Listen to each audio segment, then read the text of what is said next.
menurutku tantangan terbesar adalah memanage sumber daya manusianya.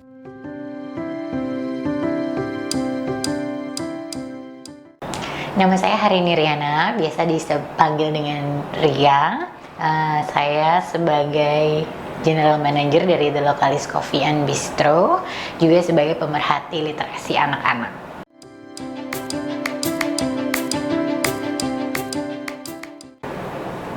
Biasanya gini, kalau udah ada yang mukanya, wajahnya itu kayak sedih gitu ya, biasanya saya dekatin gitu. Atau biasanya nanti saya dengar dari temannya, ini sedang ada masalah atau gimana. Tapi saya langsung melakukan pendekatan aja gitu. Saya nggak pakai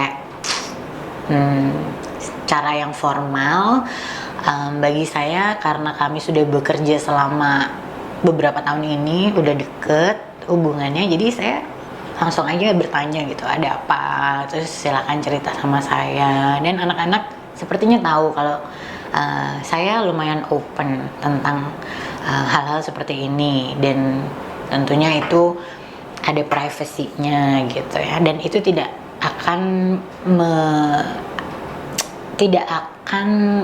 mendapatkan kayak sanksi atau kayak gimana dari tempat kerja. Malahan supaya mereka bisa bekerja dengan baik, kita harusnya memberikan waktu ini untuk mereka gitu. Jadi kayak kita ngasih perhatian kepada mereka bahwa kalau kamu ada masalah, ada yang mau diceritain, ada yang mau ditanyain yang tidak berhubungan dengan urusan kerja, itu nggak apa-apa gitu. Jadi itu cara saya sih.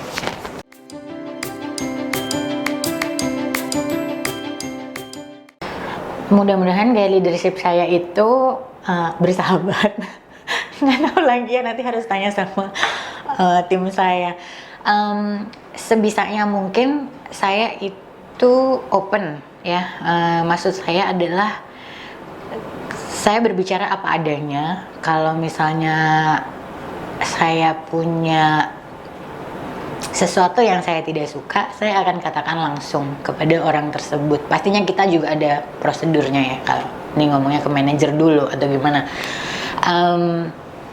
Tapi yang pasti saya berusaha supaya line of communication, jalan pembicaraan ini lancar, jelas gitu, supaya tidak ada salah paham gitu. Sebagai leader, saya juga lumayan tegas karena saya rasa itu sangat penting.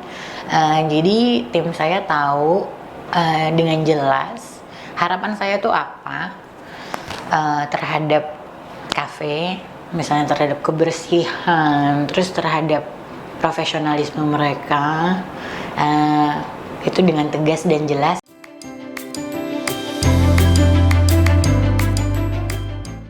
Wanita yang bekerja, menurut saya itu dari bekerja itu muncul rasa percaya diri ya, apalagi kalau udah menduduki posisi leadership. Jadi jadi begini, dari awal kalau kita udah memiliki suatu skill, suatu kemampuan, itu kan juga menimbulkan, oh saya bisa nih gitu. Nah terus kan kita dengan baik bekerja di suatu tempat, terus terlihat juga sama atasan mungkin, oh ternyata dia skillful atau dia punya nih kemampuan yang bisa diandalkan, terus dinaikkan, itu juga menambah rasa percaya diri kita, confidence level kita pasti akan meningkat gitu ya. Nah confidence itu it does a lot to your psychology gitu menurut saya. Apa ya, ada rasa achievement, ada rasa apa ya, sebagai orang tuh ya saya bisa loh kontribusi sesuatu buat dunia gitu.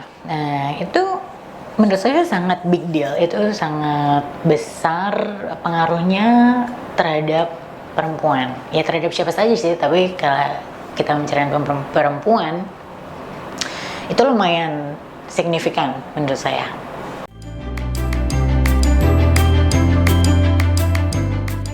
Untuk pribadi, saya pengen mengembangkan lebih lanjut hobi saya untuk menulis cerita-cerita anak yang sesuai dengan usia-usianya.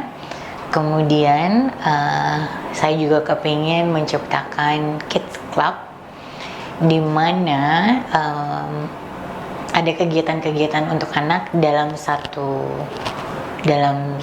gedung ya, dalam satu fasilitas. Kita menciptakan kids club ini nanti isinya kegiatan-kegiatan yang berguna, misalnya kayak memasak dan menjahit, lalu berkebun, juga ngajarin anak-anak mainan yang board games, hal-hal yang sudah semakin jarang dilakukan oleh anak-anak kecil sekarang gitu ya. Itu harapan saya. Nanti mau dikembanginnya ke depannya bagaimana, kita lihat lebih lanjut.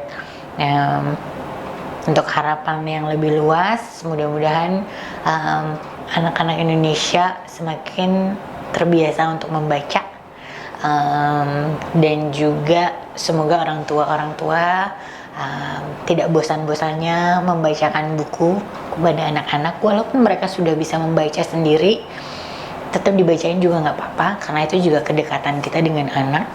Dan kadang anak kecil juga maunya membaca buku yang sama berulang kali, itu biasanya yang usia-usia sangat dini. Mudah-mudahan tidak bosan, karena dari situlah mereka akan terbiasa dengan buku dan mencintai buku.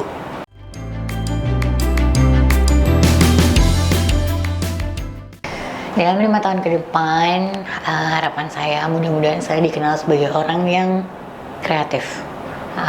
Dalam artian saya pengen berkolaborasi, bekerja sama dengan banyak orang untuk menciptakan kegiatan-kegiatan kreatif, baik bagi anak atau bagi dewasa, yang menjadikan kita itu nantinya manusia-manusia yang menarik gitu, manusia-manusia yang punya hobi, punya kreativitas, bisa mencipta gitu.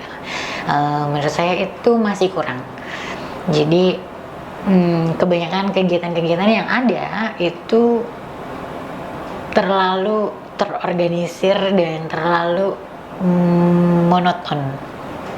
Nah, saya pengennya kita menciptakan kegiatan-kegiatan yang membebaskan kreativitas, membebaskan imajinasi, terutama untuk anak. Supaya apa? Kreativitas dan imajinasi itu sangat penting untuk supaya kita nanti bisa menjadi manusia-manusia yang menciptakan solusi pada problem-problem yang ada di dunia. Nah, itu membutuhkan kreativitas, membutuhkan imajinasi. Nah, kalau bisa, itu akan saya usahakan untuk mulai diwujudkan dalam waktu 5 tahun ke depan, tentunya dengan kolaborasi dengan orang-orang yang kreatif juga.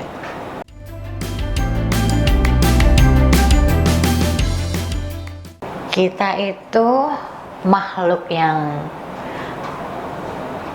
hebat, kuat, dan I think we can do anything selama kita tekun ya. Dan pesan saya untuk rekan-rekan yang bekerja juga sebagai working moms, semoga selalu bisa membagi waktu dengan keluarga. Juga untuk rekan-rekan sesama wanita yang belum kembali ke dunia kerja atau kepingin masuk ke dunia kerja, bravo, semangat terus. Just start with something, dicoba dulu, ditekuni,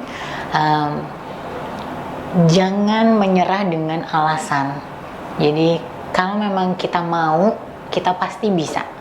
Kadang kita hanya menciptakan alasan-alasan sendiri yang menyebabkan kita nggak bisa maju. Nah, itu yang harus kita sadari. Nah, dari situ kita bisa mengambil langkah-langkah, bisa berpikir dan mengambil langkah-langkah untuk maju.